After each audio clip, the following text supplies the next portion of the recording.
Welcome to Buckets, brought to you by FanDuel Sportsbook. My name's Matt Moore. I'm the senior NBA writer for the Action Network, and I'm very glad to be joined once again back from hiatus from various ailments that he's been under. Poor guy has run himself ragged, giving you the best picks you can possibly find. You can find all of his stuff in the Action Network app under Wheaton Brando. It's Brandon Anderson, and he's back with me for Futures Friday. Brandon, how you doing? I am fighting off a cough literally as we speak, but I am doing well. I'm ready to talk some basketball. How are you doing? I'm good. It's been a good season. I've got plus ROI. Had a bad Wednesday was one of those absolute fucking disaster nights. I went 1-7. I got too cocky and played only the money lines on a couple of games when I should have played the spread because it would have covered.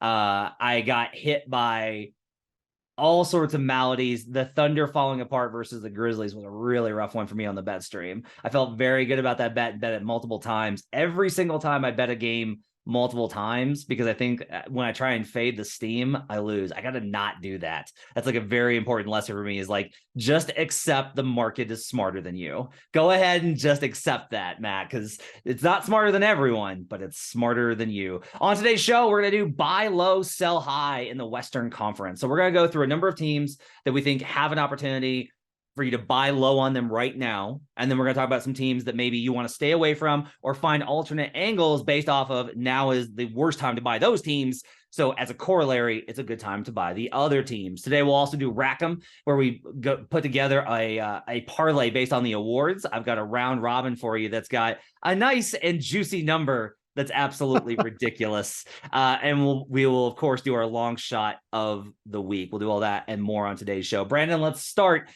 by buying low in the Western Conference, and where else to start but on those Los Angeles Lakers. Now, it's interesting. This is we have this team in both categories. They are a buy low and sell high team, which makes a lot of sense because the market is still very much like, look, they are what the record says they are. And so they can't be favored and they can't be over exaggerated, but there's enough buzz around them now to where everybody's talking about them. And we've probably seen a lot of their market shift. Let's start with Lakers playoff odds. So they're plus 205 to make. They're minus 233 to miss right now in the market.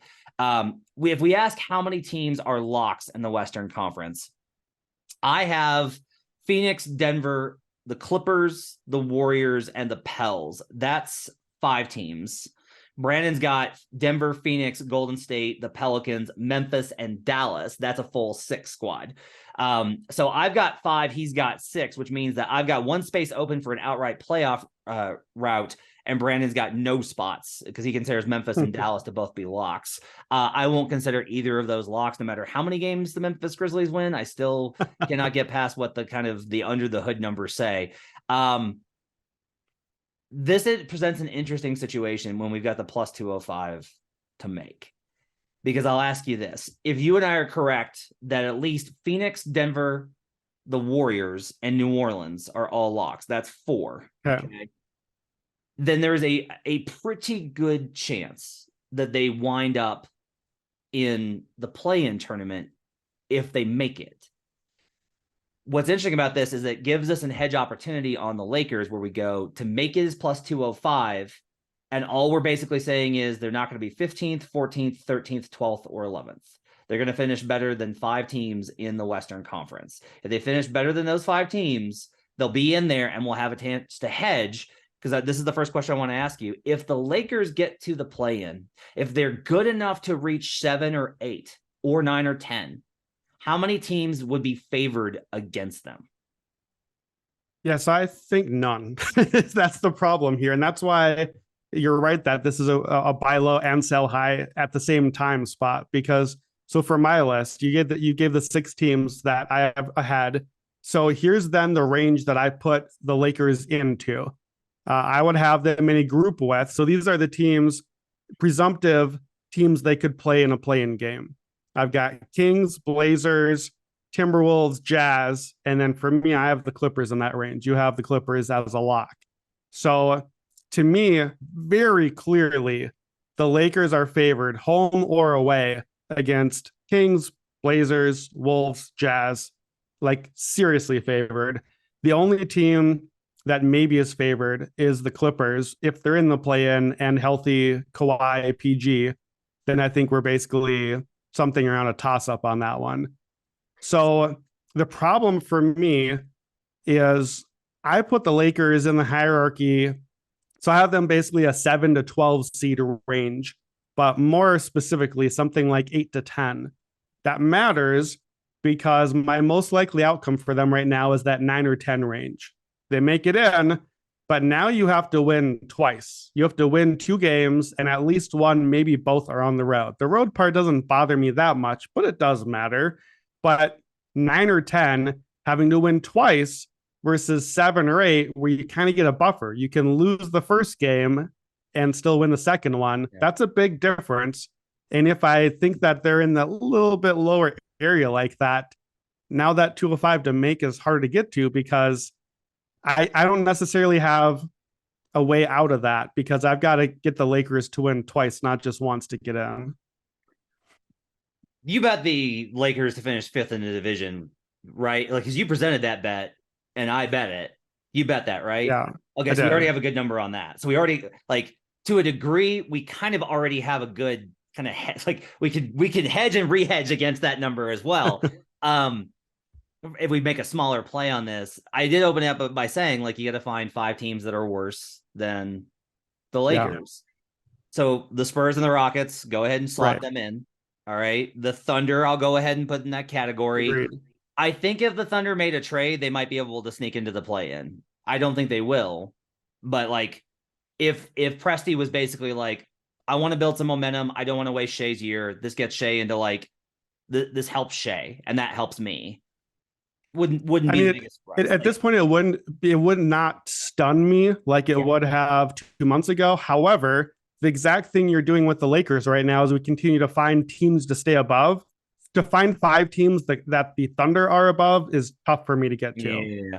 All right, so, like, let's put the Thunder in there. So now that's 3. Right. This is where it gets hard because I'm out then. That's my only 3 that I have clearly below them. Yeah, and so now we're talking about our options are Wolves, Blazers, Mavericks, Jazz, and we can throw the Kings in there. I think that's the Kings probably deserve a little bit more respect, but they're the Kings and they're the Kings. And so, like, we'll go ahead and put it in there. You know, look, the Wolves may just be having, like, a disaster season, and maybe that's just how it bounces for them. Maybe that's how it goes. I think, honestly, losing Towns allows them to figure out some stuff. It's why I bet them in the first game on the money line when they were without him, and that cashed. They got a good win versus the Pacers last night. That's a good win. Obviously, Warriors and Clippers. That's 9 and 10 right now. We think those teams will, or I think both those teams will wind up fine. Clippers are figuring it out. Like, they're getting there. And then you've got Blazers and Mavericks. And so, like, again, like, if Portland wins tonight and beats the Denver Nuggets, then they go ahead of them in the standings. And the Mavs, I think, are an interesting one because the Mavs have basically, like, they beat Phoenix and Denver back to back, and they've lost to the Pistons and the Magic. So best of luck to figuring out what this team is. So again, I think that it's like an interesting idea at plus 205 to make for the Lakers. I will just say that, like,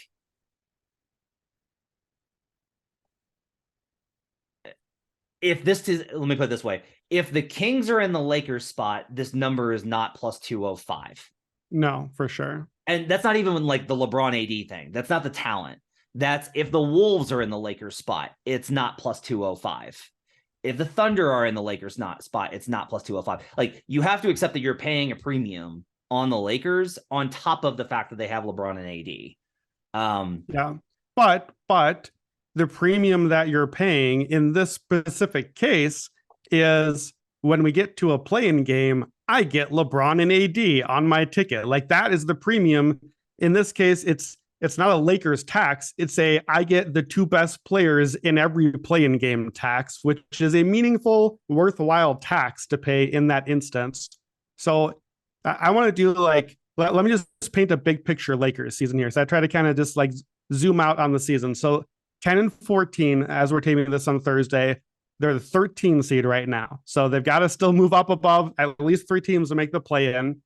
They are dead last in 3-pointers made per game, 9.5 per game. They're dead last in 3-point percentage. That is a brutal combination to be that bad at percentage and threes made. For comparison, they make 7 3-pointers a game less than the Celtics. That is a 21-point deficit every game compared to the Celtics. Not that anyone would ever compare the Lakers to the Celtics. So LeBron obviously has not been as good this year. The defense, they are 6th in effective field goal percentage, but that includes 3rd against 3-pointers, which tends to be a number that regresses. That scares me a little bit. They lead the league in fewest free throws allowed defensively, but they're also dead last forcing turnovers. Those kind of pair together to me. I was like, hey, maybe foul a little more, maybe try a little more on defense. So it's a lot of troubling signs in that profile to me since November 1st, though. So it feels like this is a different team. We both of us have had a lot of Anthony Davis slander through the years and recent times. And he probably just, got a paper cut hearing his name. Since November 13th, the Lakers are 8-4. Anthony Davis in that stretch, 34-15, which is just absurd numbers. Over 10 free throws a game, 71% true shooting, 138 offensive rating. I'm sure he will do this forever. Oh, wait, he's already hurt again. Sick. Still. He's sick. You're right. But nonetheless, he's not playing tonight. So he's great. They're 8-4. Since November 1st, the Lakers are 7th in offensive rating, 16th in net rating. 16th in net rating means you are average. You are the middle dead center of the league. Yeah. That means you make the play-in. So do we just throw out the first awful October and say, okay, Davis is great. LeBron will presumably get a little better as we go. Okay, let me ask differently. I think the best bet to make the Lakers right now is just to make the play-in.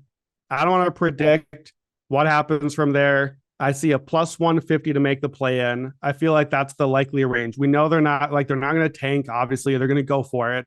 And the other thing we didn't factor in is one answer to the who finishes below them is just somebody that got too hurt. Somebody. We don't know who it is, but someone will just fall down because that's how basketball works. So we don't need to one more then. If I told you the Lakers are not in the play-in, is it because they finished above the play-in with a secure playoff spot, or is it because they missed it altogether? If you had to bet not a play-in, they either are a top 6 seed or a bottom 5. Which of those outcomes is more likely to you? I mean, it's like minus 250 that they're below. Meaning that it's far more likely that they're below? Like that they are, yeah, it's minus 250, heavily weighted towards they are the 11th through 15th team.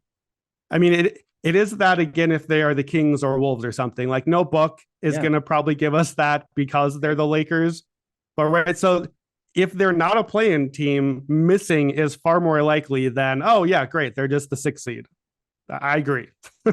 So, and this is a lot to say. I don't think we can bet this. Another thing about them is, so they were awesome defensively. They were second in defense for so long. Dunks and threes now has them at 16th. And I was like, whoa, that's a big drop off in a short amount of time.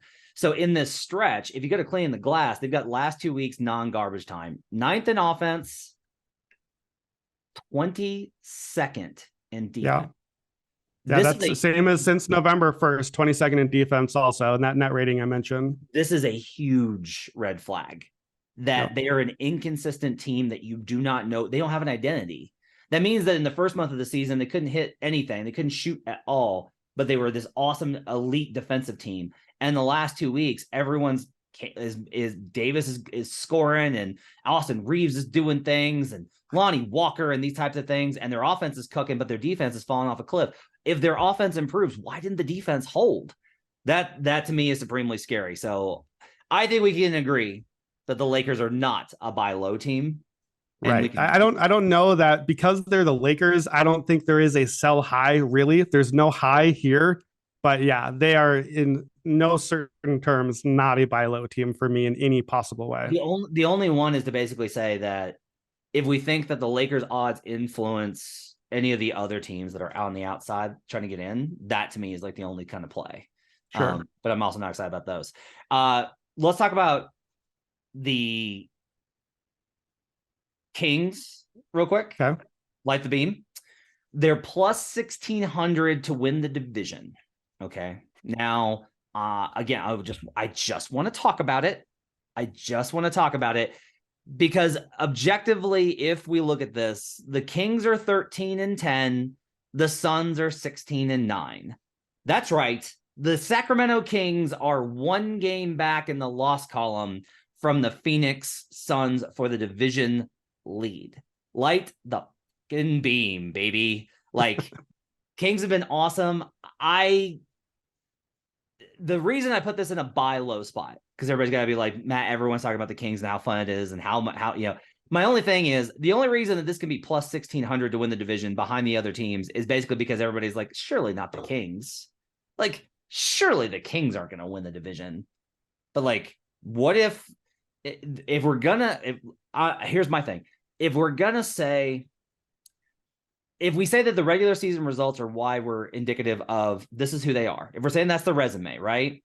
Because the Boston Celtics, if you're going in with the idea that, look, they've shown that they're the title contender, baked into that is like, oh, and they were really good last year and they made the finals. But you're still weighting it heavily on this being the team, that these results are sustainable. And so if we look at it from that perspective, here's what's really crazy, Brandon, because I still can't get over these numbers. They just make me absolutely lose my mind. The Boston Celtics are number 1 in offense and 13th in defensive rating. The Sacramento Kings are 3rd in offense and 24th in defensive rating. And that's after the Celtics have gone on like an even hotter run lately. Like, there was a time where it was like 117 to 18 in terms of the separation between those two teams. I'm not saying we should bet it. I'm just asking, is plus 1,600 a bad number when it comes to the Sacramento Kings to win the division? I think it's bettable. And I'll tell you this, if you look around out there, I see a plus 2,500 on Kings to make the playoffs. So if you thought 1,600 is juicy, 2,500 is juicier. Here's the question I'll ask back to you. It's not a bet for me, but it's not one that I can hate too much. Here's my problem. Any division bet, like always, it's you're betting on a team and against 4 other teams in this case. One of them is the Lakers. We've covered them. When we did the Lakers section, you listed as your 4 or 5 teams clearly ahead of the Lakers as clear playoff teams. You gave me Phoenix, you gave me Golden State, and you gave me the Clippers, who I don't have in that group. That's the other 3 teams in the division. Yeah. The Kings have to finish ahead of all 3 of them. And to me, like, the best case Kings season scenario maybe is something similar to what we're seeing already. Maybe there's another level they can get to, but the best Kings scenario is like a low 50s-ish type season. The Warriors, Suns, and Clippers, best scenario blows that out of the water. And even like we need all 3 of those teams to not even hit like a 75th percentile outcome. Yeah. We need them all to hit a 50th or below percentile outcome and the Kings to be good. Yeah. To me, it's like we're on a 4-way parlay now. We're betting against 3 talented teams, and like one of them probably will be bad, and maybe 2, but all 3, and we need the Kings to still do the Kings thing. It's possible. Like at 25-1, I don't think that's a bad number. I think that's in range, but I think that's the reason why the number is still so long. All right, one more team, and then we're going to do a transition because there's 2 teams I really disagree on. We're going to talk about them. But the one team that I think is still in a buy low spot, it was easier for me to make this argument before last night when the Boston Celtics jumped up and down on their heads like the Celtics have done to literally everyone. The Suns a few days ago, there's a book that has them at plus 450 to win the Western Conference. At FanDuel, they're plus 320. Now they're the favorite at FanDuel, but I think that 320 is maybe a little bit closer to where this should be. There are books that have them lower, that have them behind like Golden State and even the Clippers in that kind of 3rd spot. The reason I kind of think this is maybe a buy low spot, is their win profile. The thing I always pay attention to is really good. Now, that's a regular season thing. And this bet has to do with, can you win the playoffs? However, I bet the Suns to be the number 1 seed a few weeks back when the number was really pretty good, because it was still a lot more uncertainty. The Suns beat the bad teams. They've won their division games. They've won at home. Like, that loss last night is fine. It has nothing to do with how the Suns are going to be in the regular season. I will say that their fans are very concerned. Like, their fans are very concerned about like how this is going to go. However, if I'll just say this, if you're somebody that wants to bet a conference and you don't want to bet a title bet, and we've talked about before about how if you're going to go that far, maybe just go ahead and go the full way or parlay it, round robin it with like Celtics and Bucks. But I will say that I think that the Suns, if you're getting a number above 400, not that the implied percentage is necessarily drastically different between 320 and 400, but I think you're getting pretty good value based off of the likelihood of Phoenix having the number 1 seed and their ability to avoid maybe some pitfalls or tough matchups down the line. Yeah, I just have a hard time getting there with this team. This is going to sound lazy analysis. I'll unpack it. It's hard for me not to start putting them in the last few years Jazz category. Mm-hmm. And what I mean by that is not that they're the Jazz, because they're different, very different teams. But clearly, look, I bet I gave out in our preseason podcast, and to be fair, there were other off-court things happening then, but I gave out multiple times Suns to miss the playoffs. Yeah, okay, I lost. That one was probably not going to happen, barring a bunch of injuries. Clearly, the regular season formula works here. We were never really super sold on the playoff version of the formula. And then it didn't go well last year, not in either of the rounds that they played. And the profile is pretty much the same. They still don't get any free throws. They still don't take many threes. The EFG, the shooting numbers are a little worse than they were last year, offense and defensively. Chris Paul, to me, is the real problem here. CP's played 11 games. He's averaging 9 points a game. Like, he's not a scorer. That's not the point. But 9 points a game, like, not going to cut it. And I still, unless I see Chris Paul look even sort of kind of like he still exists in there, I can't bet on this team to win 3 playoff series in the West.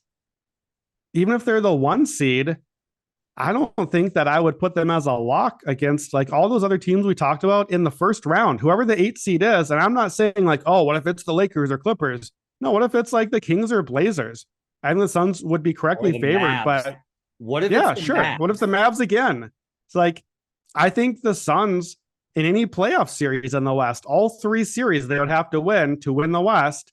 I don't feel like I would think of them the way I would think about the Celtics or the Bucks against somebody in the first round and maybe the second round. There's nobody like that I would feel that way with the Suns. I need to see, for me to make this bet, I need to see Chris Paul look a little bit like we've seen Chris Paul before. Booker's been great. Bridges and Ayton have been good.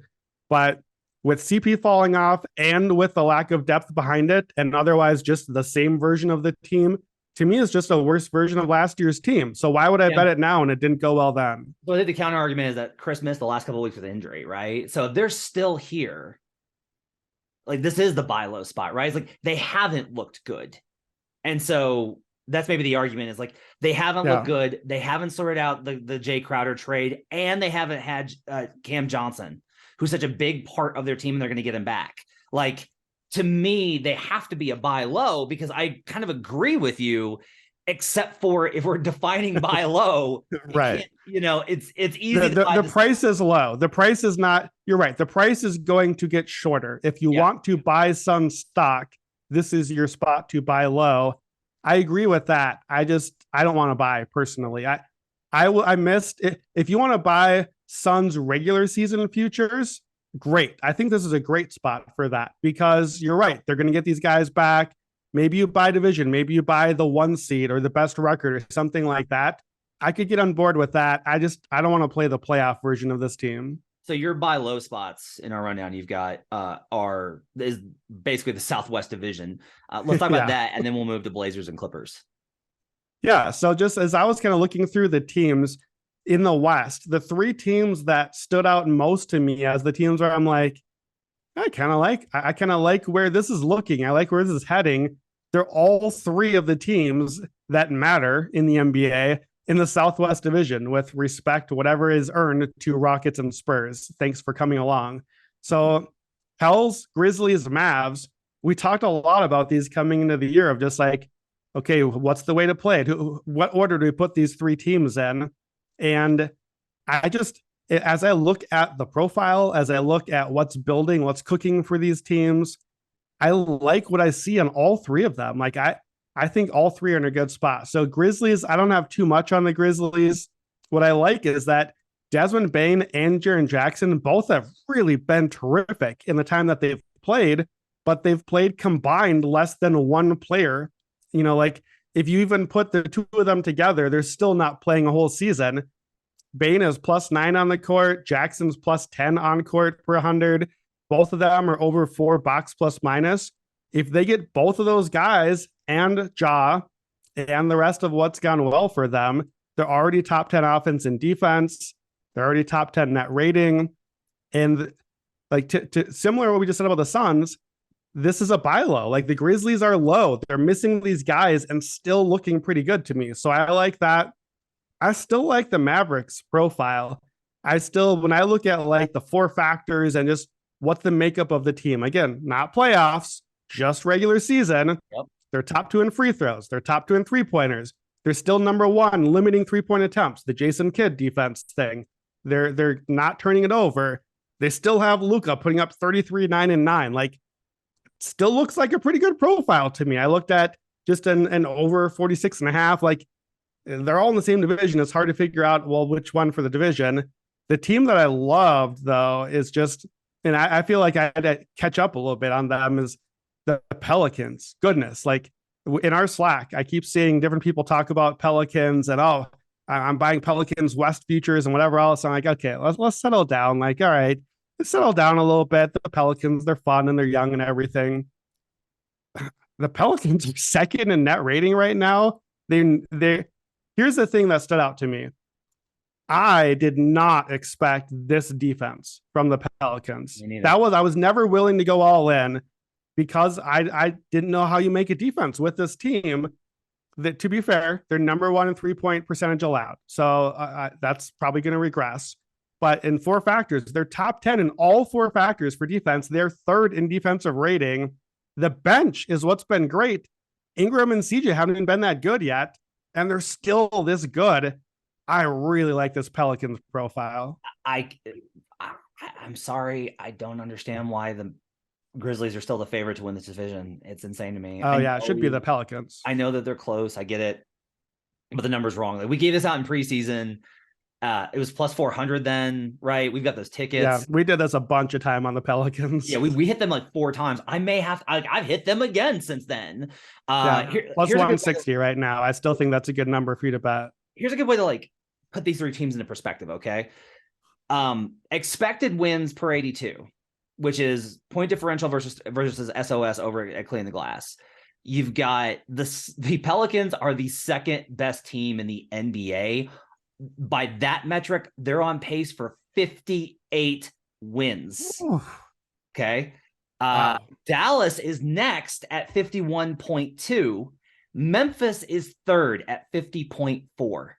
The only team that's of those 3 that's overperformed their win percentage is the Memphis Grizzlies. We talked about this all throughout the win totals process. If you listen to this podcast, the big thing was I talked about how you want to fade that year after year, but in season, it tends to regress backwards. Now, the mark on the Grizzlies is not like huge. It's 0.6. Like they're not way above expectation. It's fine. They're probably going to be about this team. Like I watched them on BetStream last night and they were really impressive. I think maybe the best buy low spot is probably Dallas based off of a couple of things. The losses that they've suffered are part of their win profile. They're more likely to lose to bad teams. But being more likely to lose to bad teams still means you win most of them if you're a good team. So they're going to win. They will wind up with a positive record versus the teams under 500. Getting the wins that they've gotten versus they have 2 wins versus the Nuggets already, a win versus the Suns, and a win versus the Warriors. You've already taken games where they were dogs and they've won those games outright. So that like improves their odds implicitly. At FanDuel, it's plus 130 Memphis, plus 145 Pels, and Mavs plus 270. This should be plus 100 Pelicans, plus 150 Mavericks, plus 200 Grizzlies. Like, that's what we should be looking at. If you want to go a little bit shorter, if you want to go 125, 150, 175, fine. But Pels need to be the favorite, and the best value on the board is the Mavericks at plus 270. I agree with this. Yeah, I think I might reorder Mavs Grizzlies. I don't know. I don't think about that, but I agree. The Pelicans should be the favorite. I like the division number there. Look, we're talking about buy low, sell high. Yep. How can you buy low? The word is low on the Pelicans. They're the 1 seed right now. They are pulled ahead of the Phoenix Suns as the 1 seed. So I realize conceptually buy low, we're not great here, but let me throw out 2 bets to you here on the Pelicans. So as of Thursday afternoon, the Pelicans are 16-8. The Suns and Grizzlies are 16-9. That's the 2 and 3 seed. New Orleans, I can see it right now. I see a plus 600 to be the 1 seed. Oh boy. Which they are right now, by the way. I also see a 40-1 to lead the league in wins, which is be the 1 seed and stay ahead of the Bucks and the Celtics. Clearly long for a reason, but they're the 1 seed right now. They're top 6 offense and defense, second in net rating. Ingram has missed some games. CJ hasn't been that good. Zion's getting better. I don't think this is the peak version of this team. They're already the 1 seed. Why shouldn't I bet 6-1 to stay the 1 seed for the team that might be the best team and still have room to get better? I bet them to be the 2. so I may have to, if they're the 1 seed, I'm going to be mad. Yeah, that would be that's a rough beat if that happens. Yeah. I bet them to be the 2 and the 3. I bet them at both spots. So you really need this bet not to hit for you. You're in great shape on the 2-3 right now. I will say here's kind of the argument against it though. Dunks and threes, the order of strength of schedule, Pels are 26th. Dallas is 9th. Memphis is 14th. So we talk about buying high, like you're buying the Pelicans after they've crushed an easy schedule and they've underperformed in terms of the wins that they've gotten. Right. Memphis, you can argue, is kind of a buy low spot where they're still 16-9, a game behind the Pelicans. The net rating isn't as good, but they've had a tougher strength of schedule. And then I return back to Dallas, who is 13-11, 3 games back of the Pels, and they had the 9th toughest schedule so far. I don't hate the Pels plus 600 to win the West. It's good value in terms of like of it being 6-1. You're getting like such a great payout there.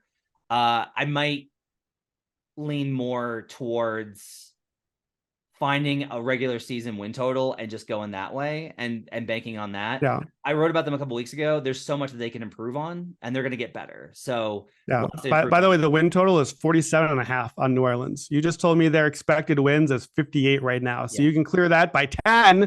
That seems pretty good. We're 25 games into the season. And you can bankroll that to pay off the plus 600 too. Like bet them both. Right. Because you can't win the one without the other. And then the one can basically free roll you for the 600 if you are so confident that it's going to go over, which we are. Let's go ahead and skip Blazers for now. You know, I have this one on the list, and we're running long on time, and I think we got to talk about the Clippers. Short answer on the Blazers: I think it's a buy low spot because they're only 1 game back of Denver, and Denver's kind of a mess right now. But it might be like a low spot for Denver. Brandon's a lot more low on the Blazers and thinks that the Wolves are more of a buy high spot. Let's talk about them. Maybe like we'll circle back to them here in a few weeks. Sure. But we need to talk about Clippers. Okay. So I have them as a buy low. You have them as a sell high, which I think is really fascinating. Here's what has happened over the last couple of weeks.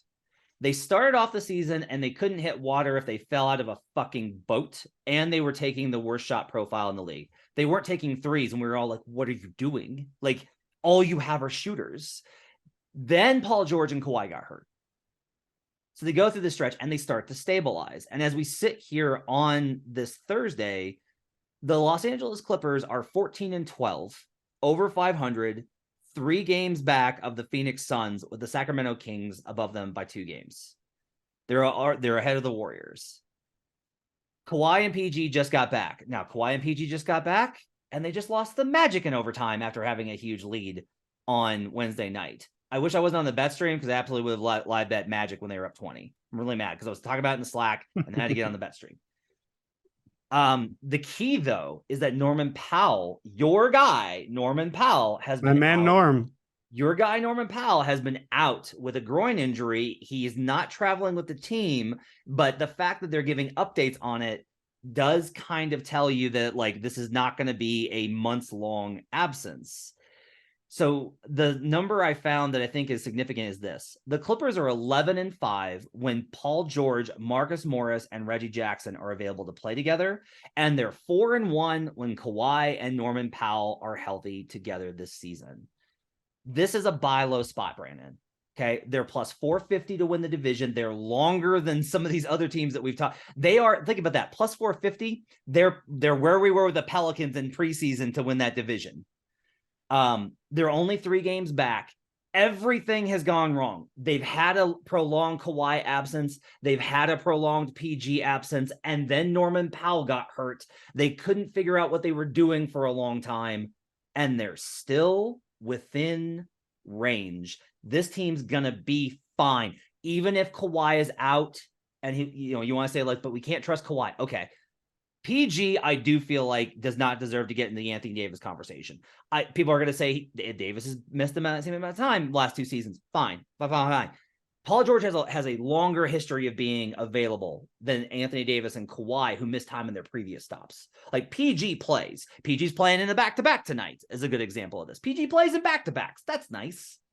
So to me, Brandon, when we look at where they are at, again, it's a buy low. They're not going to be teams that you're like, oh, I feel great about this, because you look and you're like, they lost the Magic and they're only blah, blah, blah, blah, blah.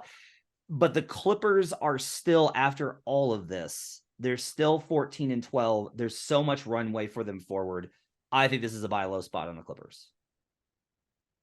Yeah, it's interesting because in a way you're playing the number, and the number that you're playing is the standings, and the standings say, hey, all the other bad stuff, it's all in the past now.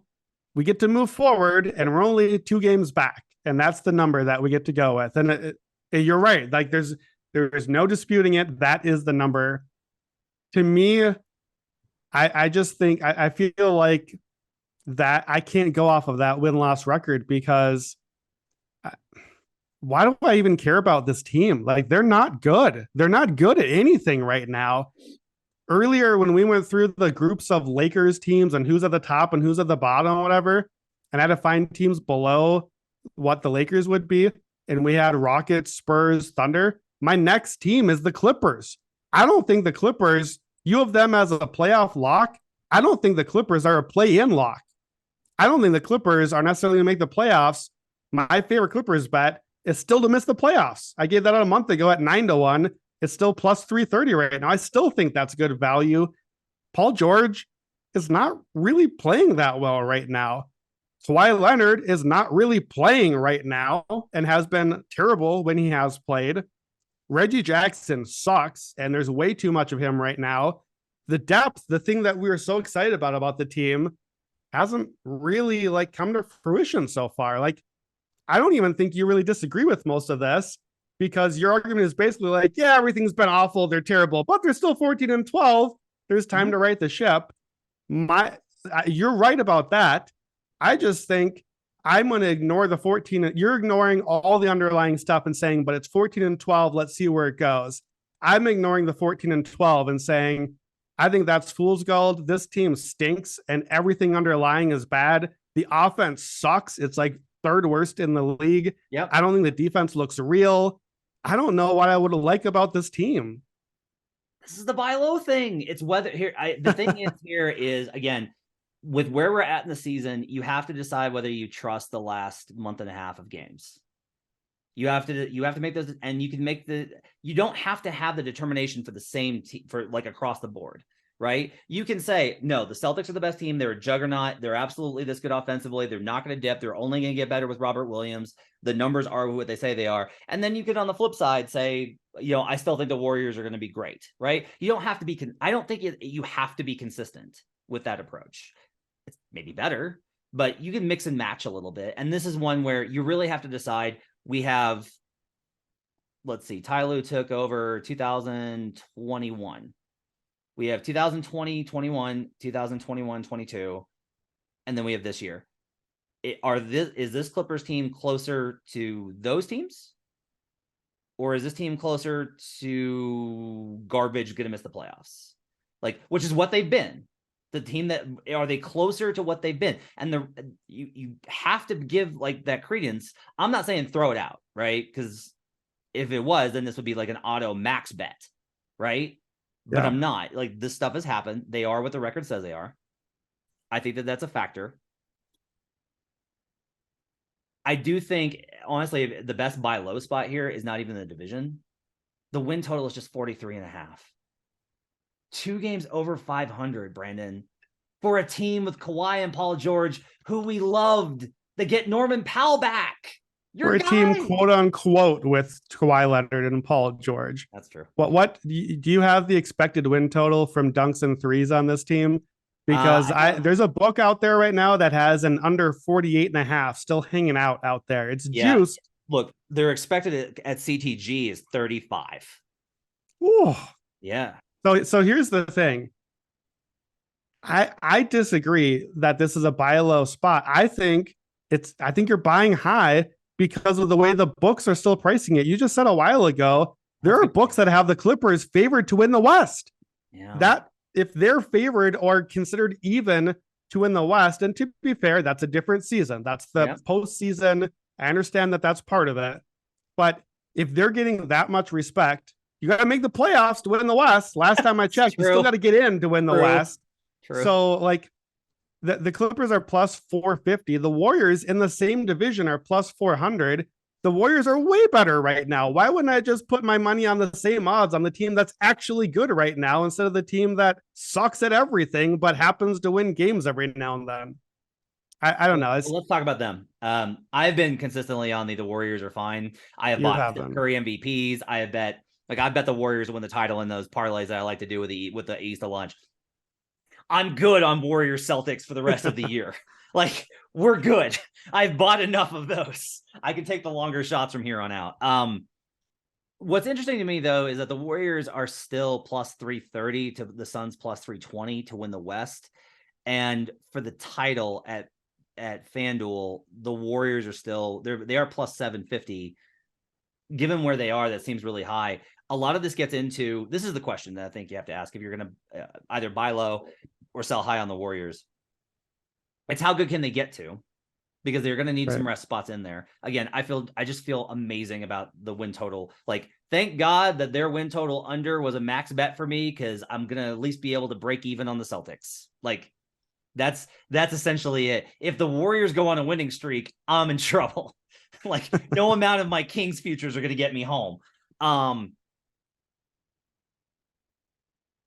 The question with the Warriors, and this does translate, because I always, like I've said this, like, they're not going to have a good regular season, but I think they can win the title.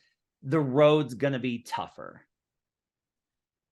This is an interesting question. It's because I was arguing about this with somebody. They're like, well, look, if Golden State has to go on the road for all 3 rounds, if they're 5 or lower, and they got to go on the road to Denver and then face the Suns and then whoever comes out of the 2-3, right?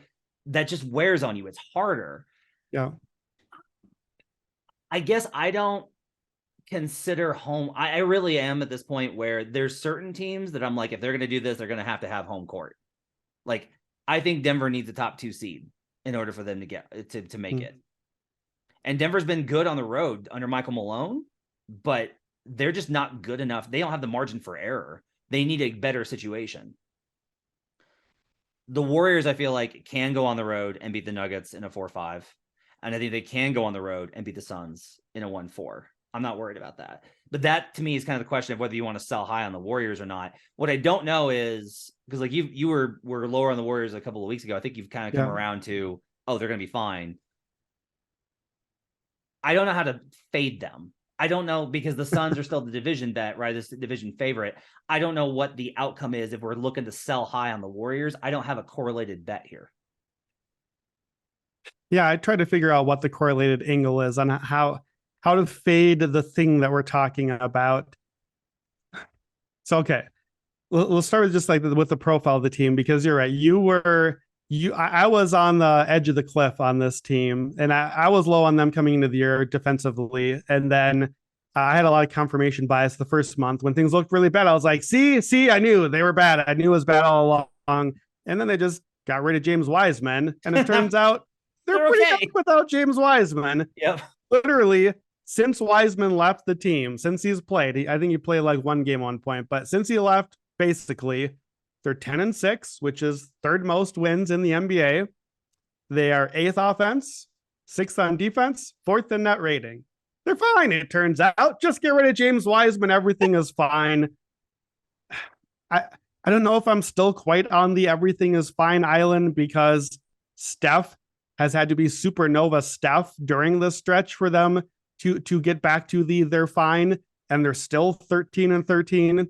And of all teams to say, it's fine, they can go on the road and win all these series, they can't go on the road and win a game right now. They're still struggling to win a game on the road. Yeah, I realize the playoffs are different, but I think what would worry me as you painted the picture of, okay, so they're probably not going to be the 1 seed. They're probably going to have to come from 4, 5, 6, whatever. Okay, well, number one, what if it's 7? Now you got to win a play-in game too. They were really hot 2 years ago at the end of the season. All they had to do was just get out of the play-in and they would have been a really good sleeper. They didn't. They went cold. You missed some shots, you're out. It's over. That can happen no matter how good you are any given Sunday or whatever day you're playing basketball. The other thing is we've seen enough Warriors now, and Steph in particular, and you know I'm a Steph fanboy. The attrition matters, and it matters to Curry in particular in the playoffs.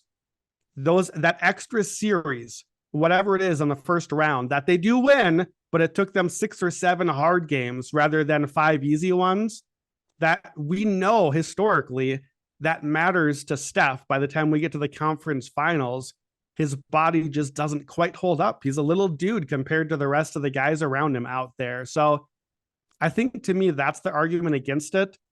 But the numbers, like you said, the numbers, all the books, everything is like, yeah, they're fine. Yeah, it's the Warriors. But you got us last year, everyone. Thanks for that, everyone. We gave you that one. We're not doing that again. Yep. Like, I think that's where we're at. I think that the books are just like, nope, never again. Nope. Until there is dirt on the Warriors dynasty's grave, we are not giving you a chance again. So I'm not buying in, but I don't really know how to sell out on the spot.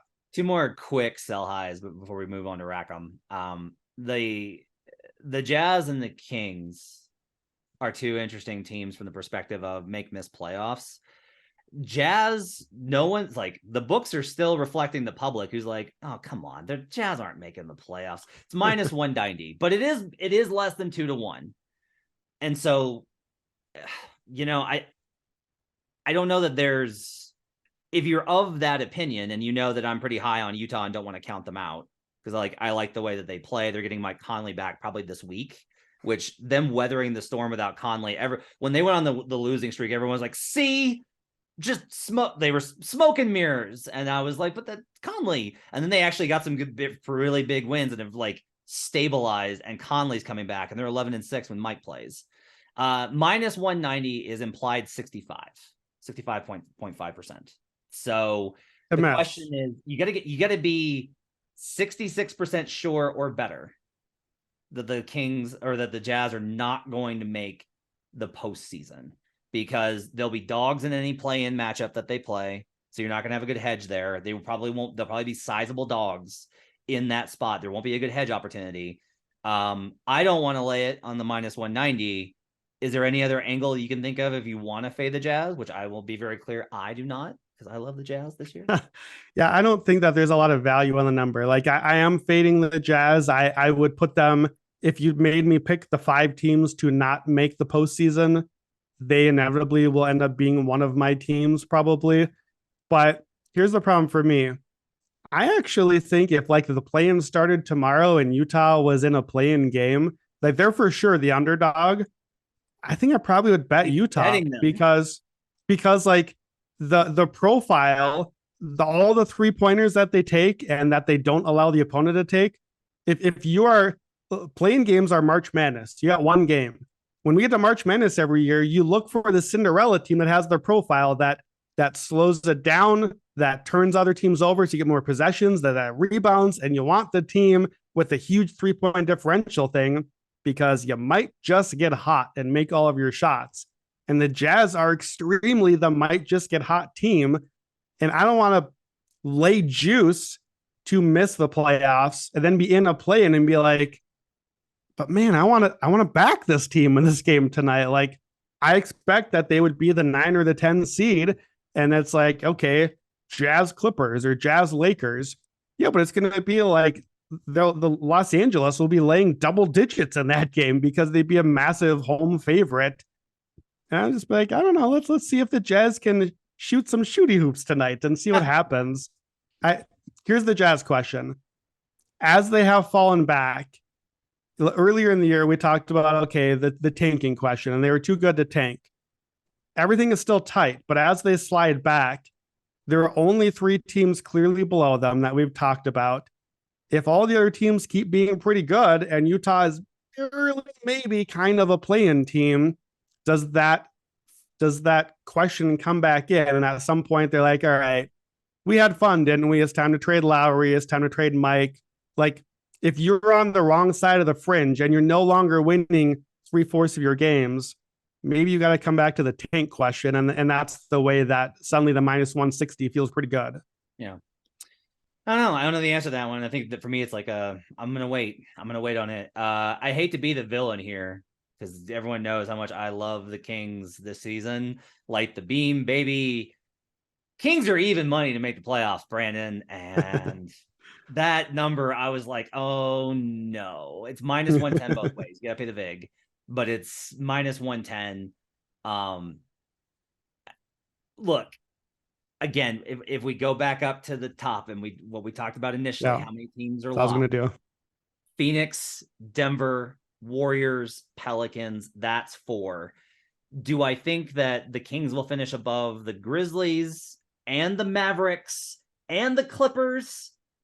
No. Like, even if you want to doubt the Clippers, you have to get them past. In order to feel really good about this, you got to get them into you have to be outright. And you could say, like, well, I know we've talked about this. You cannot bet Kings to make the playoffs if you don't think that they are going to be the top 6. They could get there otherwise, but you can't bet it unless you feel very good about top 6. And if you want to say, yeah, but they'll be dogs in the play-in tournament. And you guys talked about how you can hedge. You do not want the Kings in a must-win to make the playoff situation. The pressure on them would be so intense. Like, it would be incredible tension because of the streak. Like, it's honestly unfair to a team that's led by so many young guys. It is unfair in that spot. So yeah, you got to feel like the Kings are going to actually get there. And if you factor all of those things in and then no is -110, I'm not going to bet it because I would just feel like such a dick because of how much I want good things to happen to the Kings. But if you ask me if there's value there absolutely is. Yeah, I just would add, again, looking at the numbers, you have to think that this team could be top 6 because if not, if they end up in the play-in, like you just said, they're underdogs. And guess what? If they're underdogs, you can just play the money line for better than +100, which is the odds you're playing right now for the same playoff spot. So you can play the Kings other ways.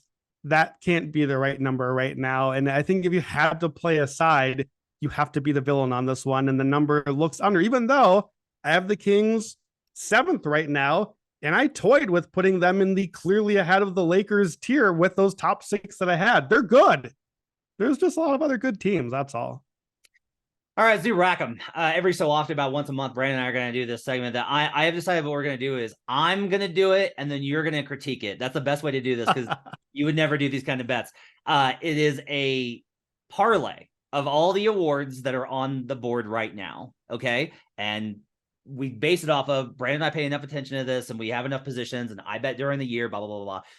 This is a fun bet. I am not like, do not put don't put a unit on this. Like, I am just throwing this out there for conversation's sake. I'm going to run it down, and you tell me which ones you don't like. Tatum for MVP because I have positions on everybody else, and at some point I need to be able to just accept that if they win 65 games and he averages 30 points a game, Jason Tatum is probably winning it. Paolo Banchero, Rookie of the Year at -440. Jared Allen, Defensive Player of the Year, #1 in EPM. Gave that out on Monday's episode. #1 in EPM defensively, and third best in on-court net defensive rating. Shai Gilgeous-Alexander -130 to win Most Improved, and your guy Norman Powell at plus 10,000. I can't believe this number is 10,000. I know he's hurt, Brandon. I objectively, like beyond the Rackham, since November 1st, bench scoring in the NBA, minimum 10 games. Benedict Mathurin at 17.3, Malik Monk at 17.1, Christian Wood at 16.7, and Norman Powell at 16.7. He's 0.6 back of Mathurin since November 1st. He's coming back in short order for again, I said the Clippers can probably take off. I love this bet. Of those, Tatum, Banchero, Allen, SGA, Norman Powell, I did a buy 3 round robin that pays something absolutely ridiculous. I don't have the number in front of me of actually what it was, but it is a ridiculous payout number. What are the ones you don't like there? All right, I'm doing the math right now for you because we've got the $25 gives you a payout of $83,945. So if I've got the math right, you are getting 3,358 to 1 on this bet. It's a round robin too. Remember, you can miss some of them. That's true. That's true. That's the number I'm giving you is if everything hits. So we'll come back to Norman in a second because I know that's going to fit under another category. I think Paolo is the clear favorite, pretty obviously. I like the Jared Allen argument. Like, yes. It's going to take some time, but I'm starting to see some buzz. I'm seeing people talk about him. I absolutely would rather bet on Jared Allen than Evan Mobley. I think if a Cleveland Cavalier gets into the mix, I think he could. The numbers are there. The nerd podcasts that I listen to are talking about Jared Allen, which means that there's momentum coming. I'm not quite there on Shai yet, just because my model needs a playoff team, and I don't see the Thunder in that mix, but Shai has been incredible. I won't fault it too much. The one here that I can't do, that I certainly cannot at this number, is the one you started with. Jason Tatum is not winning MVP. Wow. I am not. Jason Tatum could win MVP. If the season ended right now, I think he would be in the mix because the Celtics have been so good. I am not treating Jason Tatum like the favorite to win MVP right now. He could win MVP, and he could right now today, but we're betting for 82 games, and the Celtics aren't going to go like 81-1 this season like they're on pace to, and I am not putting Tatum at plus 280. I would take that one out of the mix, and I can get on board with the rest. I can see the rest. The 280 on Tatum is a bad, wrong number.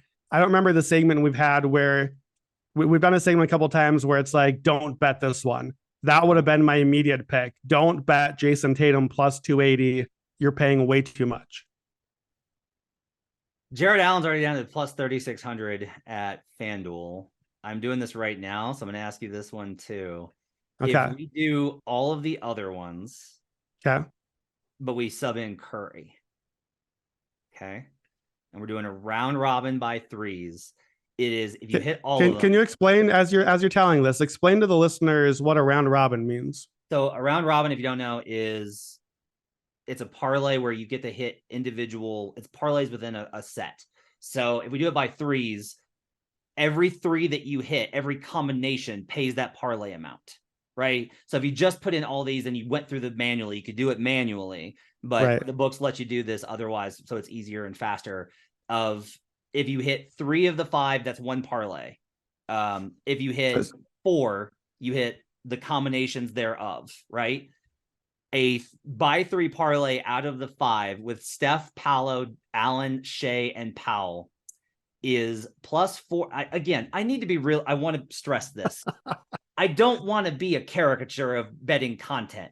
I am saying this is fun, and if you hit 3 of them, you're still going to be way in the money. The biggest thing here is to kind of show the value on parlaying awards futures, because we have clear indications of who is and who isn't going to win already through the course of the season.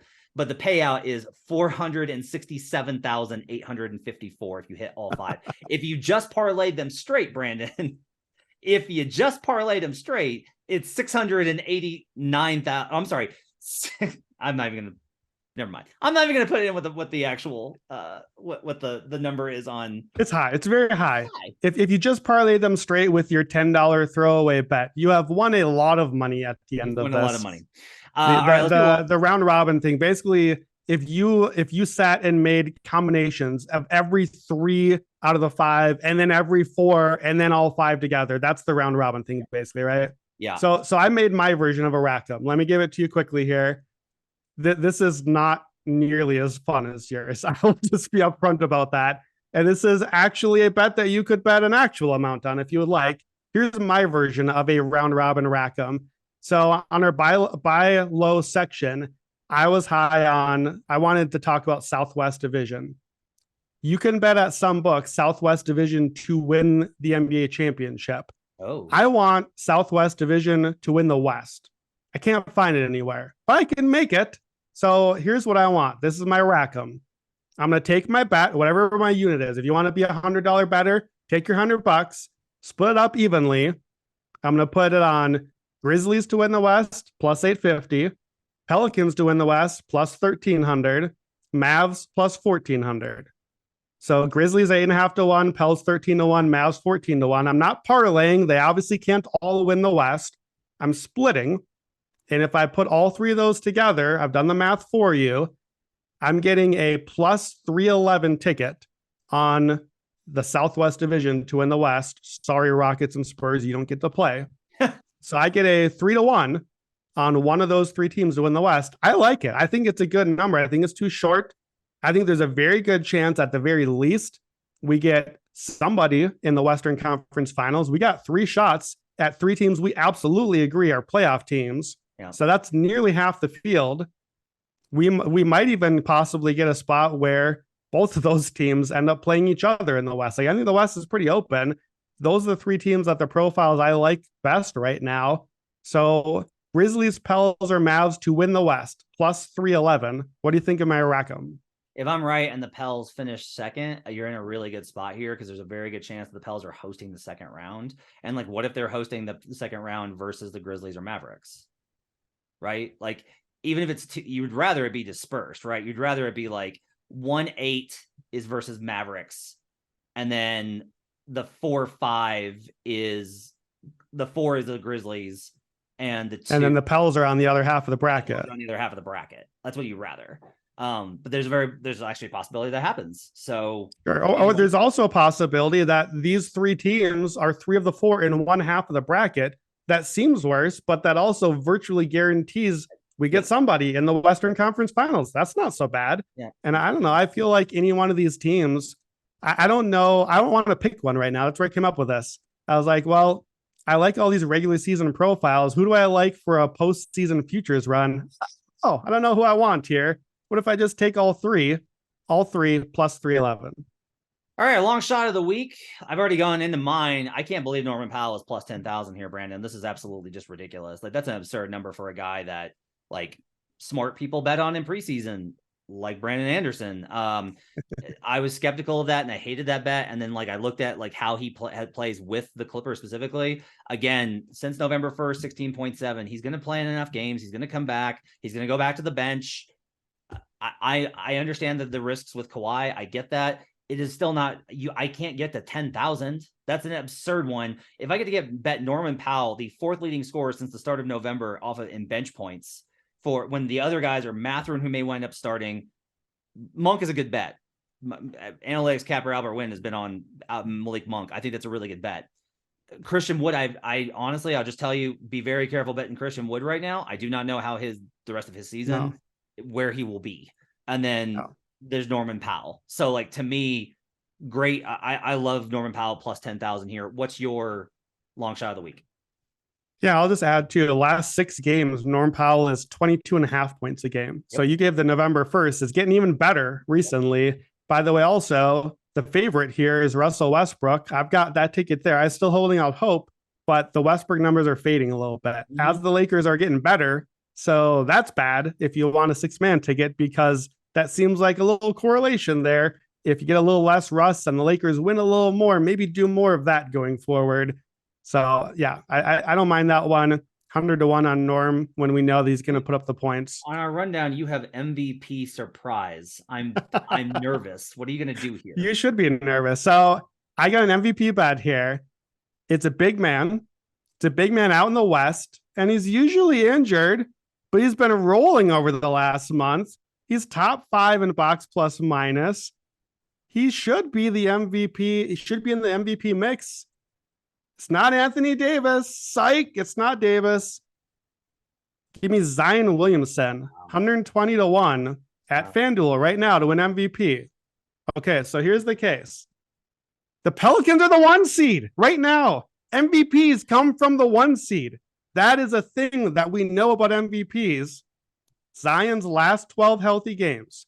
So it's last 13, but there's 1 game he was coming back from injury, and it was like a 45-point blowout. So I took that one out. Last 12 games, 26, 8, and 5. Not crazy numbers, not runaway numbers, but that's why we're getting 120-1. 132 offensive rating with Zion on the court in those 12 games. Pretty good. 70% true shooting. Zion is back. Like, those are the Zion numbers. During that stretch, during these last 13 games, looking at box plus minus, here's the list. Number 1 in the league, Nikola Jokic at 13. Anthony Davis, we talked about how good he's been. He's next. Joel Embiid at 10. Luka Doncic, 9. Zion Williamson is 5th in the league in box plus minus. He's ahead of Steph Curry, the MVP favorite. He's ahead of Giannis. He's ahead of Durant. I didn't even look where Jason Tatum was because I didn't think of him in this conversation. Zion Williamson, 120-1. I don't know if he's going to win, but look, we know everyone loves Zion. Everyone, when he has the moment and he puts up like a 50-point game, media, us included, will fall over itself to crown Zion and to be so excited that he's finally here. If you prefer, I see a plus 15,000 for most improved. So if you think, okay, well, he's not going to win MVP, that's too much. I think he can win most improved, 150-1 there.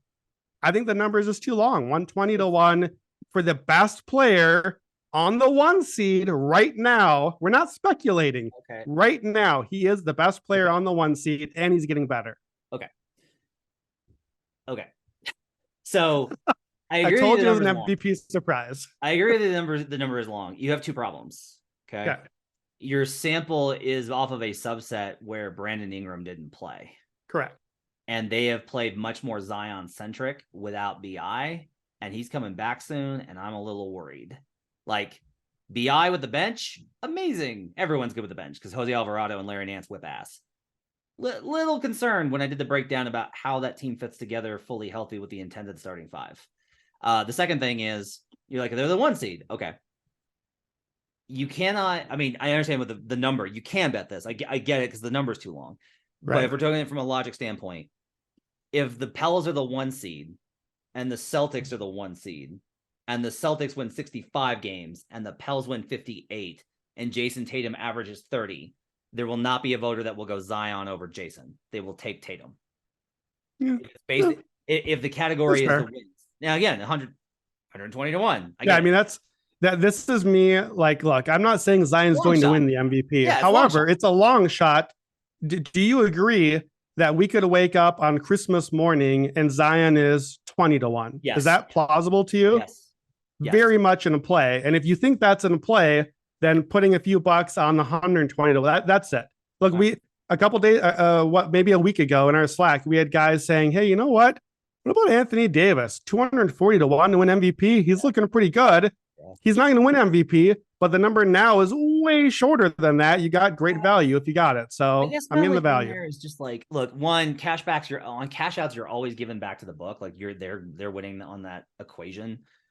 You got to make sure that the book is actually going to give you the cash out option on some of these, right? Like if you're gonna play it based on the CLV, it needs to be a guy that you think finishes top 3, and that I think is part of the equation there as well.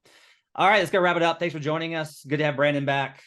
We will be back on Monday with a recap episode with Albert Wynn, the analytics capper. Best bets all throughout the week. Football is winding down, so you can actually expect more podcasts in this feed. We're going to start probably doing more in the new year. We're probably adding more best bets episodes because they're doing great and kicking ass. So thanks for joining us. Make sure to rate, review, and subscribe. Hit me up on Twitter at HB Basketball. Let me know you listened and what you thought.